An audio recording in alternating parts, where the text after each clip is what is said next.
Assalamualaikum warahmatullahi wabarakatuh. Bismillahirrahmanirrahim. Alhamdulillahi rabbil alamin. Wassalatu wassalamu ala rasulillah wa ala alihi wa ashabihi ajma'in. Qala Allah ta'ala fi kitabihil karim, a'udzu billahi minasyaitonir rajim.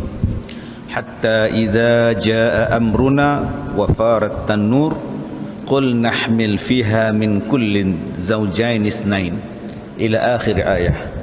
Muslimin dan muslimat, mudah-mudahan dirahmati Allah. Tersambung pembacaan kitab kita Muhimmah fil Ilmil Hadis pada muka surat yang ke-16.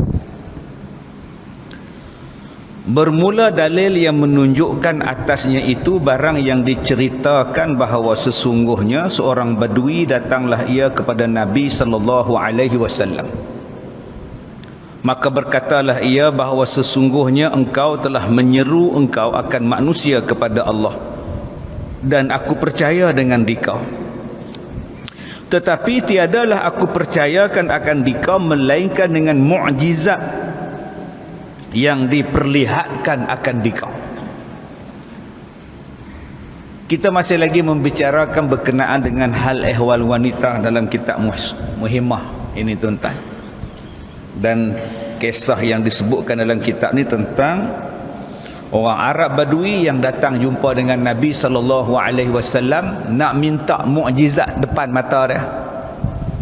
Kalau kau cerita pada aku, tunjuk pada aku satu mukjizat, baru aku percaya yang kau ni adalah Nabi. Subhanallah. Okey. Macam-macam lah, tuan-tuan. Orang Arab Badui ni jenis lepas, jenis merdah. Depan-depan orang ramai dia merdah, dalam masjid pun dia kencing. Ni orang Arab Badui punya ni kisah, tuan-tuan pun tahu lah. Dia tak ada belahnya, main tanya direct. Jadi Nabi SAW tanya dekat lelaki-lelaki ni. Kata Nabi, bersabda Nabi, apa yang kau nak? Nak tunjuk apa? Mukjizat apa yang kau nak? Maka berkatalah ia, engkau suruh akan pohon kurma yang sudah kering ini, maka datanglah ia akan dikau. Dia kata, wahai Rasulullah, kalau betul engkau ni Nabi, panggil pokok kurma yang mati ni berjalan mai dekat engkau. Aku nak tengok boleh tak pokok ni berjalan mari. Maka adalah di antara keduanya itu satu pokok kurma yang kering lagi sudah lama. Di antara Nabi dan Arab Badui ni ada pokok kurma yang dah mati dah kering. Maka bersabda Nabi kepada Badui tersebut, pergilah olehmu dan kata olehmu baginya bahawa sesungguhnya Muhammad yang memanggil akan dikau. Nabi kata pada Arab Badui tadi, kau pergi dekat pokok tadi, hei pokok, Muhammad panggil kau. Cakap macam itu. Maka pergilah ia dan berkatalah ia, hai pohon kurma, perkenankan olehmu akan Muhammad bahawa sesungguhnya dia memanggil akan dikau. Dia pergi cakap, dia kata pokok, Nabi Muhammad panggil, perkenankan permohonan Nabi Muhammad. Maka bergerak-geraklah pohon kurma itu daripada pihak yang kanannya dan tercabutlah segala akarnya, dan bergerak pula lah sebelah kirinya, maka tercabut pula lah segala akarnya.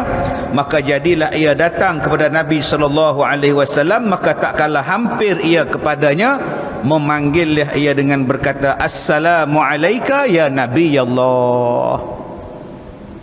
Pokok tadi pun bila Arab Badui kata Nabi Muhammad panggil, dia pun bergerak naik akar belah kanan, bergerak belah kiri pula, naik akar belah kiri, berjalan. Tuan-tuan boleh bayang pokok berjalan lagu mana? Boleh bayang sendiri ya? Pokok tu berjalan lagu mana? Mai menghadap pada Nabi dan dia bagi salam pada Nabi SAW. Assalamualaikum ya Nabi Allah. Salam sejahtera ke atas kamu wahai Nabi Allah. Nabi menjawab, wa alaikassalam. Maka salam sejahtera juga atas kamu. Arab Badui ni duk tengok pokok duk bercakap dengan Nabi, pokok boleh duk bergerak kepada Nabi. Apa lagi Arab Badui nak? Tak, dia kata asyhadu an la ilaha illa ant. Asyhadu an la ilaha illallah wa annaka rasulullah. Yang tu dulu dia sebut. Asyhadu an la ilaha illallah wa annaka rasulullah. Aku bersaksi tiada Tuhan melainkan Allah dan sesungguhnya engkau wahai Muhammad adalah nabi. Ni dia. Tadi nak tengok depan mata. Bila Nabi tunjuk depan mata dia tak kata dah ni sihir kot, ni silap mata ni mohong ni, tak lah. Tadi aku nak tengok Nabi ni ada tanda tak, ada mukjizat tak. Sekarang depan mata dia, kerah-kerah dia, redah-redah dia tuan-tuan, tapi hati dia lembut. Hati dia lembut, dia percaya. Maka dia bila tengok pokok berjalan, bila tengok pokok cakap, apa dia kata? Dia kata kafah. Kafah ni bukan guru kafah. Kafah. Kafah cukup. Cukuplah, aku tak mau tengok lah. Takut. Tengok pokok kurma berjalan, pokok kurma bercakap. Dia kata kat Nabi, memadailah ya Rasulullah. Aku percayalah, cukuplah. Maka menyuruhlah Nabi SAW pokok kurma tadi kembali, maka kembalilah ia kepada tempatnya. Pokok kurma pun reverse balik, masuk balik pokok dia, diam. Maka orang Arab Badui tadi bila tengok kejadian mukjizat depan begitu, ya Rasulullah, aku minta pada engkau ya Rasulullah satu mukjizat yang tak pernah orang lain minta, dan aku je yang minta, dan engkau makbulkan pada aku ya Rasulullah. Sekarang ni aku nak minta satu saja lagi permohonan. Apa dia? Aku nak sujud kepada engkau tiap-tiap kali selesai aku semayang, aku nak sujud pada engkau pula ya Rasulullah.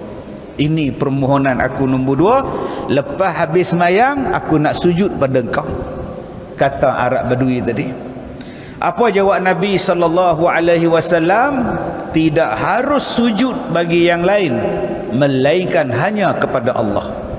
Dan jikalau harus bagi seseorang bahawa sujud ia yang lain daripada Allah Ta'ala, nescaya aku suruh sekalian perempuan bahawa sujud bagi suaminya mereka itu kerana membesarkan hak bagi suami mereka. Kata Nabi, tidak boleh manusia sujud kepada sesama manusia. Manusia hanya sujud pada Allah.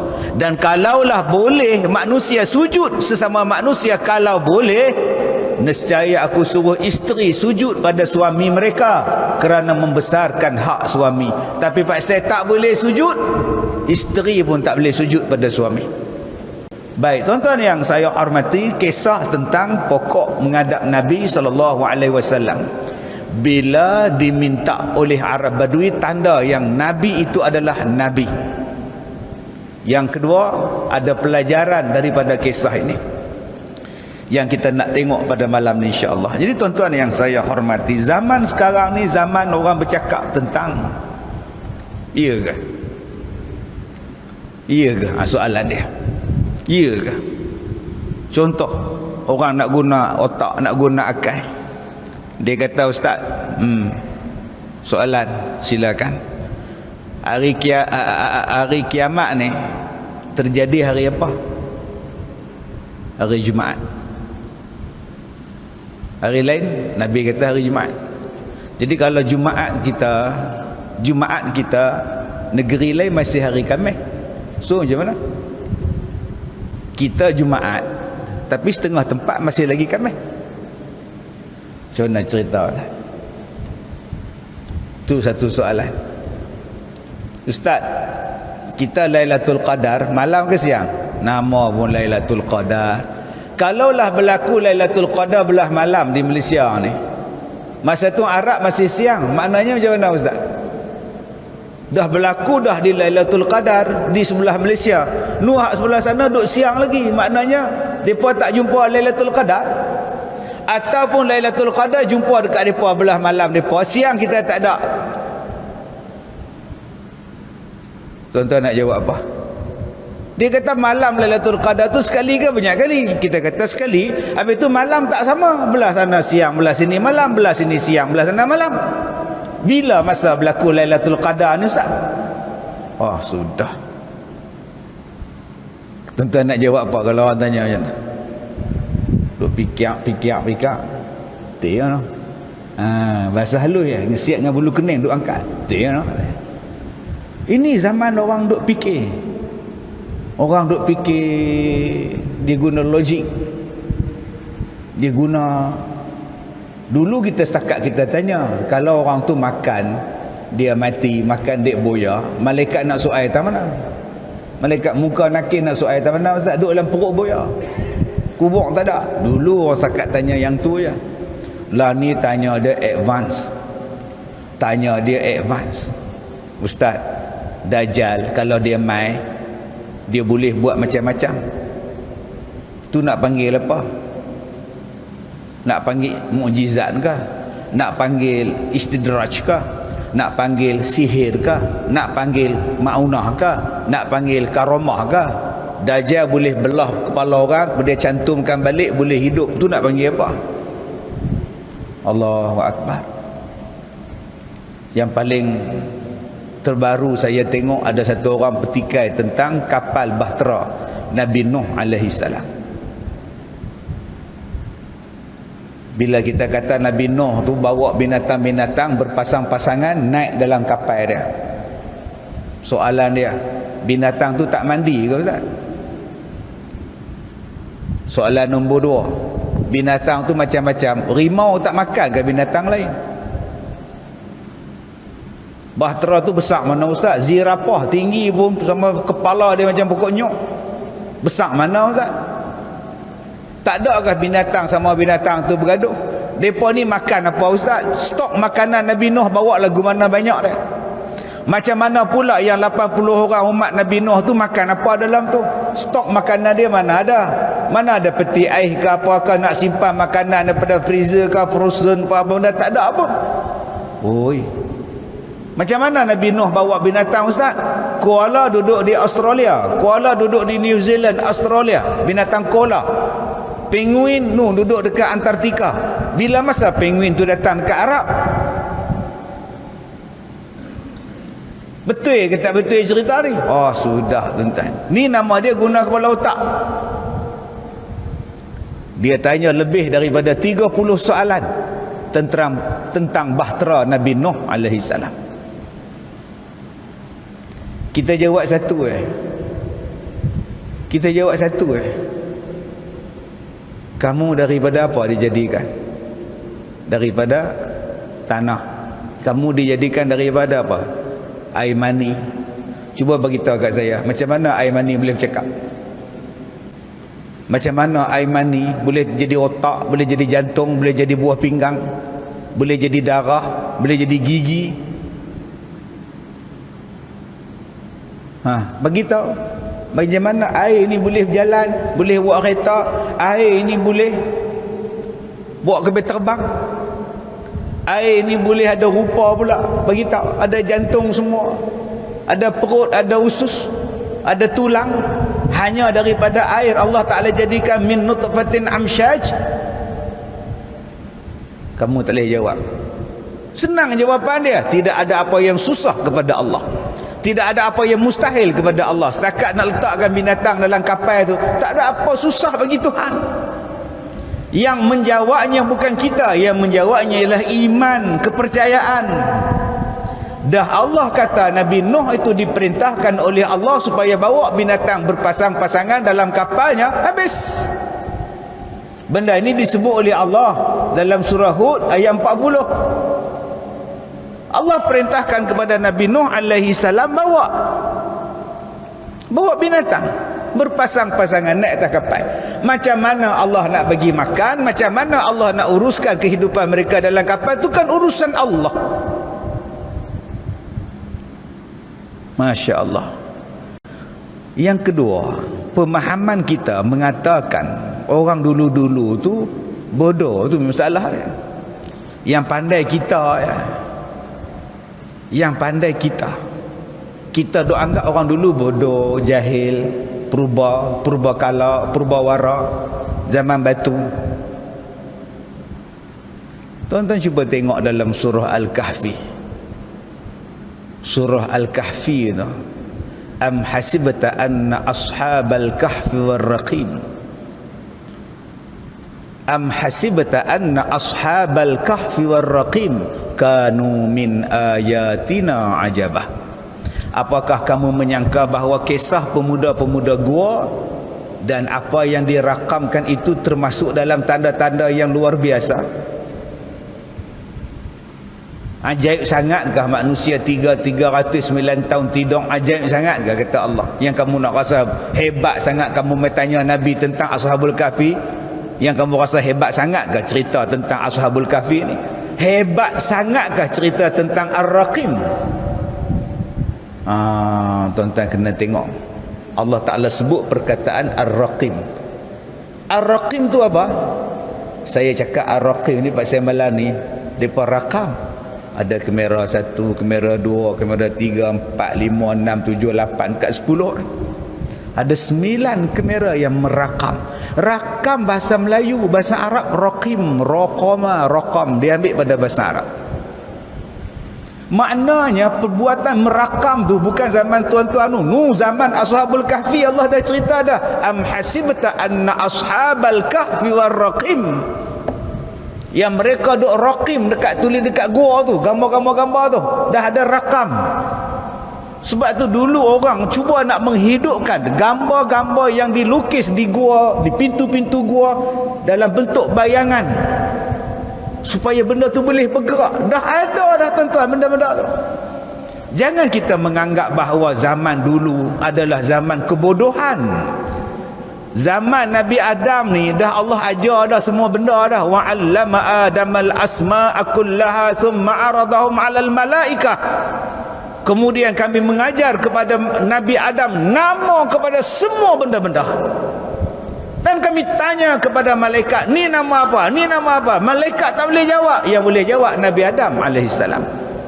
Tetapi bangsa penjajah menjajah negara-negara Islam, menyebarkan sistem pendidikan dia mengatakan bahawa orang zaman dulu bodoh. Orang zaman dulu tak erti apa. Orang zaman dulu jahil. Manusia moden ni yang canggih. Subhanallah. Cuba tuan-tuan fikir dengan kepala otak kita. Kalau Nabi Nuh boleh buat kapal yang begitu besar, takkan rumah tak boleh buat? Kalau Nabi Nuh boleh buat kapal yang begitu besar, takkan baju tak boleh buat? Punya canggih kapal dia, berapa tingkat kapal dia. Tuan-tuan duk pergi port, Penang port tu, duk tengok krus besarnya daripada jambatan, duk nampak lah. Ni krus binatang apa pula ni, besar tinggi ni, berbelah tingkat ni. Yang tu pun tak boleh bawa binatang. Yang tu tak boleh humban segala binatang tingkat bawah tu, tak boleh kita tuan. Besar lagu tu. Besar lagu mana bahtera Nabi Nuh ni? Bayangkan tuan-tuan, kalau kapal hak kita duk nampak depan ni pun punya canggih dah, kapal Nabi Nuh lebih canggih daripada itu. Tak makan dia ombak yang begitu mengganas, menggila. Jadi pemikiran orang zaman sekarang ni tuan-tuan, dia mula menggunakan logik. Maka dia mula mempertikaikan. Mai tanya kepada hak Nabi Muhammad cakap dengan pokok ni, lagi bolehkah pokok berjalan? Bolehkah Nabi Muhammad naik ke langit Isra' dan Mi'raj? Nabi mimpi kot. Bolehkah Nabi belah bulan? Bolehkah Nabi keluarkan ayam daripada jari dia? Dia guna logik. Dia tak tahu ada satu benda yang dipanggil mukjizat, yang luar biasa, yang berlaku kepada nabi-nabi dan rasul. Nama dia apa? Nama dia mukjizat. Ada nabi yang tak mati sampai lah. Logik akal dia kata mana tak mati pula. Kita ni berapa tahun sangat boleh hidup. Pasal hang memang umur 60 mati. Manusia biasa umur 70 jalan. Umur 80 tak lama dah. Umur 40 bila-bila boleh mati. Yang hak ditangguhkan kematian ni Allah Ta'ala bagi kat Nabi ni, Allah Ta'ala tangguh ke bagi kat Nabi yang ni. Itu mukjizat untuk dia, kelebihan untuk dia. Bila tak ada iman tuan-tuan, jadi lagu tu. Sebab tu orang sekarang ni hak terlebih iman pun kita takut juga. Yang terlebih iman tuan-tuan, terlebih iman. Kita beriman pada Allah. Ya, hampa duk beriman dengan Allah. Esok kita kena tanya dalam kubur, man rabbuka? Hampa jawab Allah. Allah tu Tuhan ke?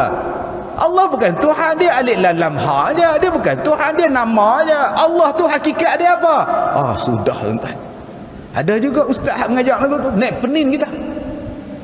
Alif lam lam ha tu nama dia, tapi Tuhan yang sebenar itu apa?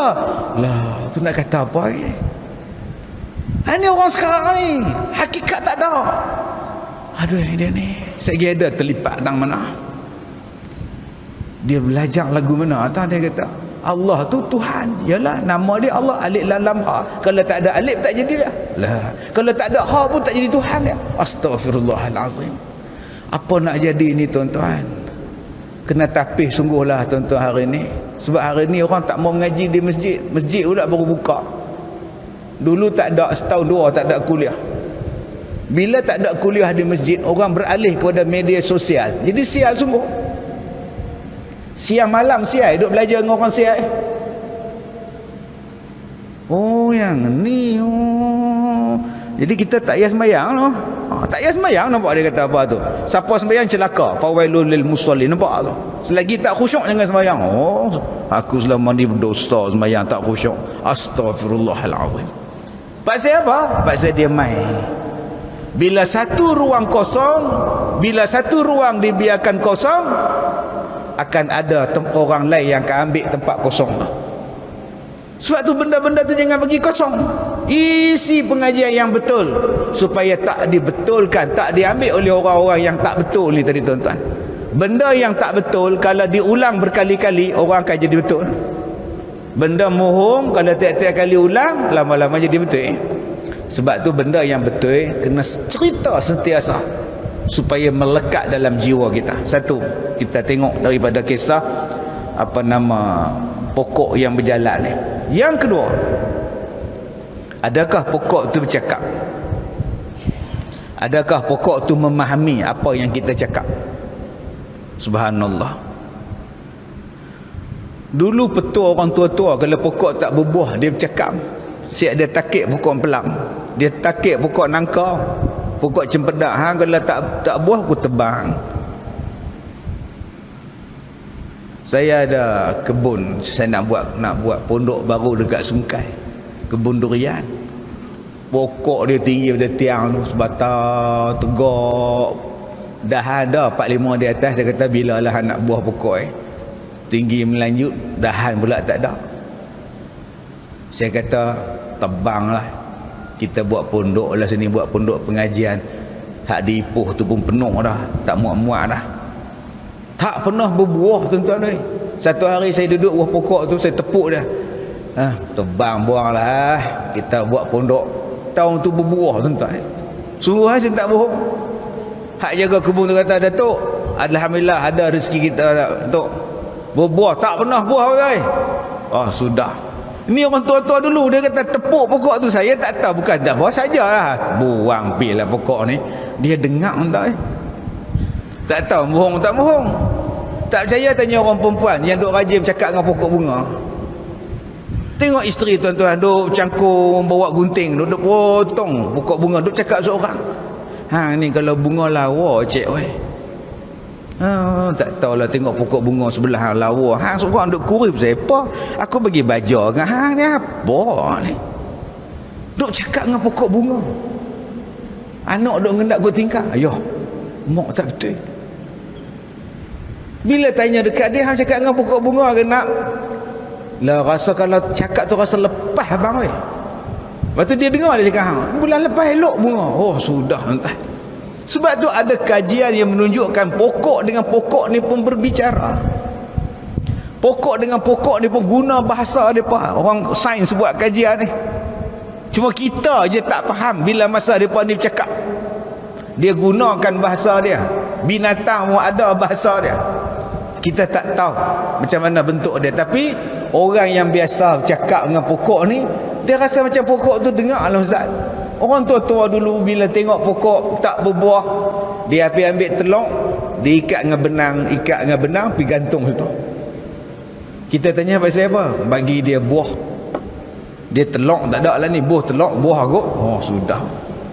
Saya kata kalau betul telok betul lah, yang berkulit telok buat apa?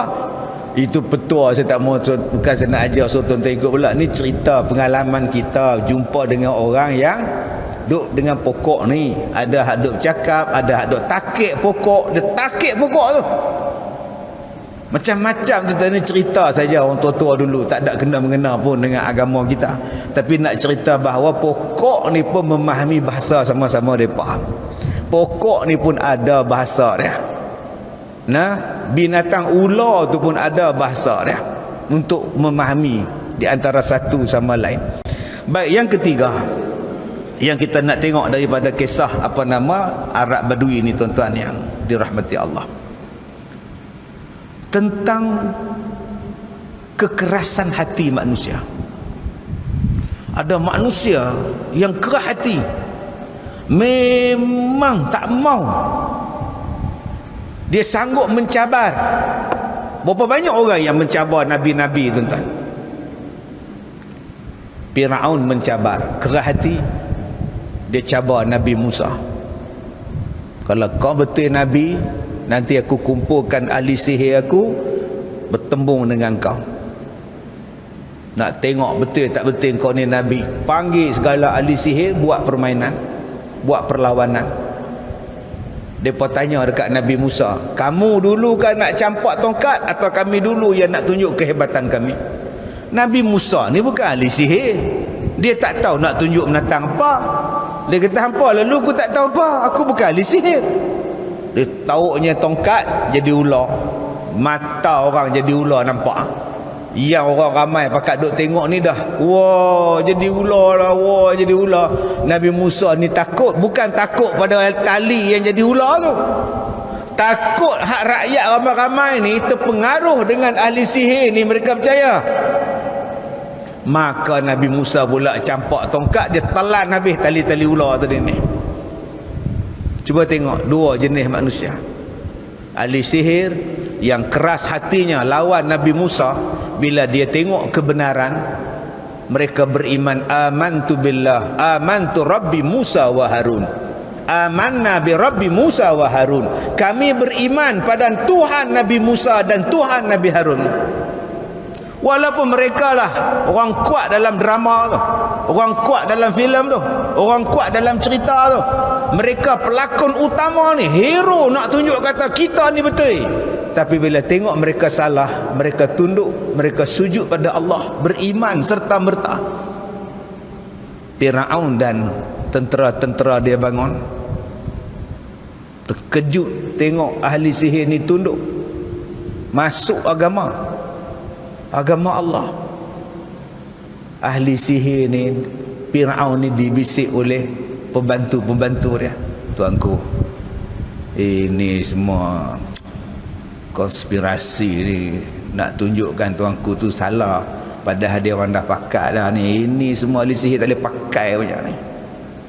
Padahal sebelum kejadian tu berlaku, ahli sihir tanya pada Firaun, wahai Firaun, kalau kami menang dalam perlawanan dengan Musa, apa yang kau nak bagi pada kami?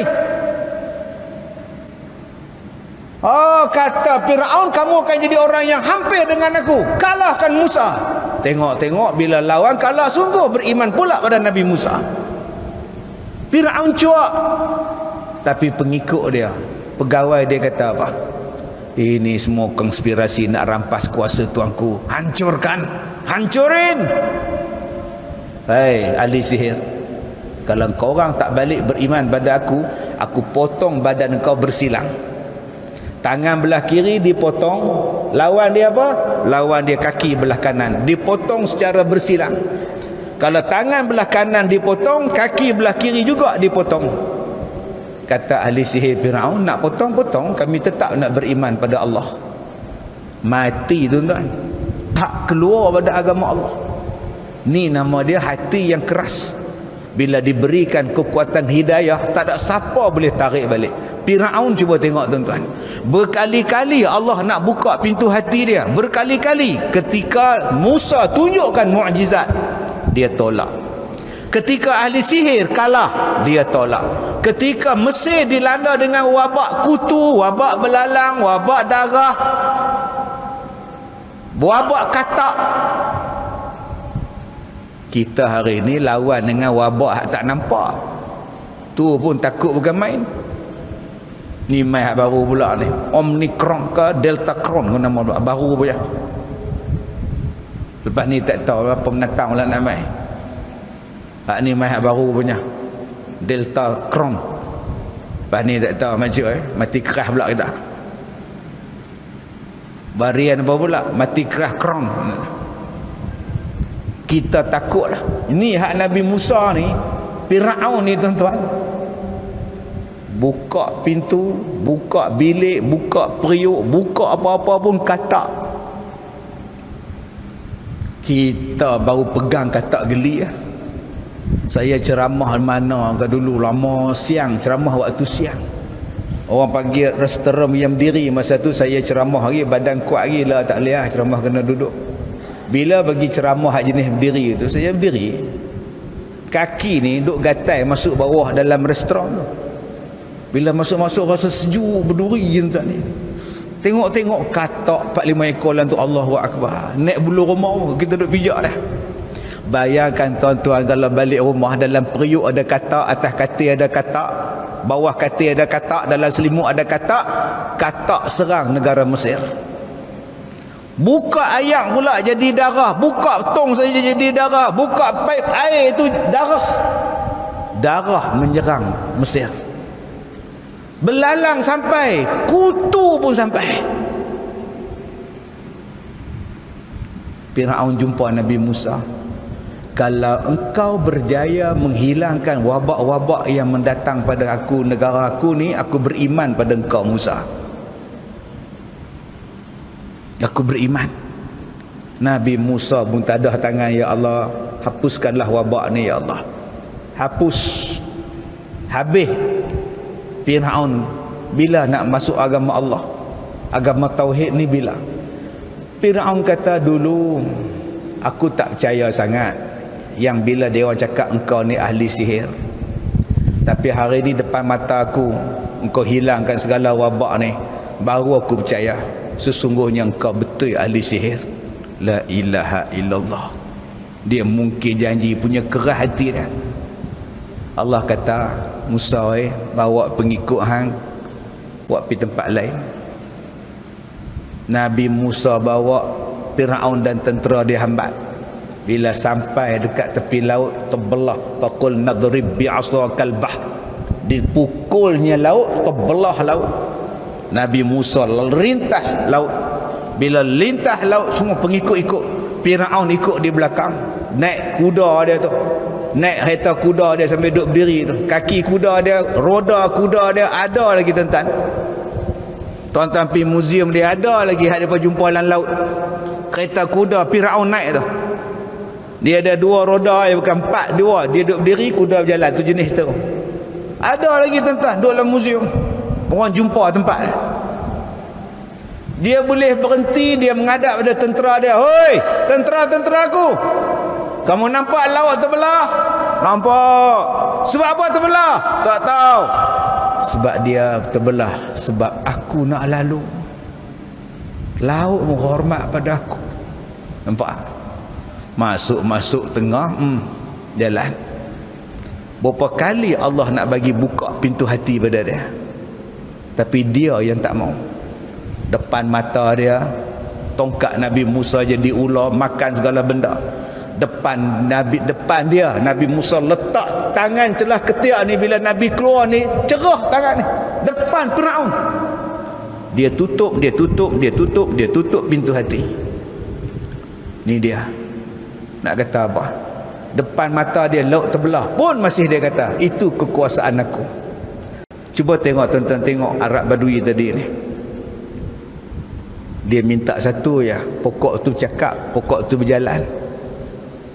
Dan bila pokok tu berjalan, dia tak mau tengok hal lain lah. Dia kata asyhadu an la ilaha illa anta wa asyhadu an la ilaha illallah wa annaka rasulullah. Terus masuk Islam. Inilah hati tuan-tuan. Jom kita lembutkan hati. Jangan duk kerah hati sangat. Kerah hati itulah nama dia takabur. Sebab ada orang lelaki-lelaki datang jumpa Nabi SAW. Dia pakai baju cantik, dia pakai kasut cantik, semua cantik. Maka dia tanya, adakah saya ni sombong pasal baju cantik, kasut cantik, semua cantik? Adakah saya sombong? Kata Nabi, tak. Pakai cantik tak sombong, pakai bergaya tak sombong. Yang dikatakan takabur ialah dua: menolak kebenaran, dan memandang rendah pada orang lain. Itulah nama dia takabur. Sebab itu Allah Ta'ala sebut dalam Quran, wahai orang yang beriman, ittaqullah, bertakwalah kamu kepada Allah, wa kunu ma'as sadiqin, dan masuklah kamu dalam golongan yang benar. Orang yang tak masuk dalam kumpulan yang benar, itulah tanda-tanda orang tu sombong. Bukan sebab pakai baju cantik, bukan sebab kereta dia besar, bukan setakat rumah dia besar, bukan duit dia banyak tu sombong, bukan sebab rupa paras dia lawa tu sombong. Tak, sombong tu ialah menolak kebenaran, tak mau terima hakikat kebenaran. Dia nak kata juga yang dia tu betul, dia tu betul, yang orang lain semua salah, padahal hakikatnya dia salah. Itulah sombong. Sebab itu dalam Quran Allah Ta'ala sebut dua jenis kesombongan yang Allah tak suka. Innallaha la yuhibbu kulla mukhtalin fakhura. Ada dua jenis sombong yang Allah Ta'ala tak suka. Satu, sombong pada kata-kata, mukhtal. Satu lagi sombong pada apa? Sombong pada fakhur, pada perbuatan. Ada orang yang sombong pada kata-kata. Kata-kata tu sombong belakang. Dia duduk diam je, dia lumpuh, tapi dia sombong. Belagak. Dia belagak, lumpuh, tapi mulut tak lumpuh. Kata-kata dia tu sombong. Belagak. Tak badangan sakit. Duk cerita pasal anak dia, cerita pasal harta dia, cerita pasal kelebihan dia. Ada orang, tuan-tuan, mulut tak bercakap, tapi perbuatan dia jadi sombong. Yang ni yang kita sebut tadi, menolak kebenaran, salah satu yang dikatakan sebagai perbuatan yang dipanggil sebagai sombong. Baik, sikit lagi tuan-tuan kita lihat. Maka mendahulukan Rasulullah sallallahu alaihi wasallam akan segala suami atas segala perempuan, atas tiap-tiap hak, hingga mendahulukan ia atas hak dua mak bapak, seperti barang yang datang ia daripada terghaib pada mereka itu pada hak dua mak bapak dan zaujah, atas barang yang diceritakan oleh Sayyidina Umar bin Al-Khattab radhiyallahu anhu. InsyaAllah kalau ada umur kita akan cerita, betul ke orang perempuan bila dia menikah dengan suami dia, dia dah lepas tanggungjawab pada mak bapak dia? Betul ke isteri kita ni bila dia kahwin dengan kita, dia tak boleh buat baik dengan mak bapak dia dah? Betul ke isteri ni bila dia kahwin, tanggungjawab dia bila mak bapak serah pada anak jantan, dia tak campur dah? Betul ke lagu tu? Sebab banyak saya duk dengar orang perempuan ni bila dia menikah, dia kenal dengan lelaki dia, mak bapak dia tak boleh kata apa lah, tu kata hak jantan lah kena bela ni. Betul ke? Orang perempuan bila kahwin terus ikut laki dia, tak boleh tengok mak dia, tak boleh jaga bapak dia, tak wajib bagi duit pada mak bapak dia, tak boleh bela mak bapak dia, dan suami dia lebih agung daripada mak bapak dia. Persoalan ni kita akan jawab bulan depan, InsyaAllah. Kalau umur panjang, kalau ada murah rezeki, kalau masjid tak ditutup, doa-doa lah. Pasal banyak sangat cerita ni, cerita yang saya duk dengar ni, cerita orang perempuan bila menikah, maka dia guna tinggal mak bapak dia, tak boleh bela dah, tanggungjawab sepenuhnya pada jantan, pada anak jantan. Betul ke? InsyaAllah kita akan huraikan pada persoalan ini pada kuliah kita yang akan datang. Subhanakallah wa bihamdika asyhadu an la ilaha illa anta wa astaghfiruka wa atubu ilaih. Bismillahirrahmanirrahim. wal 'asr innal insana lafi khusr illa alladhina amanu wa 'amilus solihat wa tawassaw bil haqq wa tawassaw bis sabr. Sekian, wabillahi taufik wal hidayah. Assalamualaikum warahmatullahi wabarakatuh.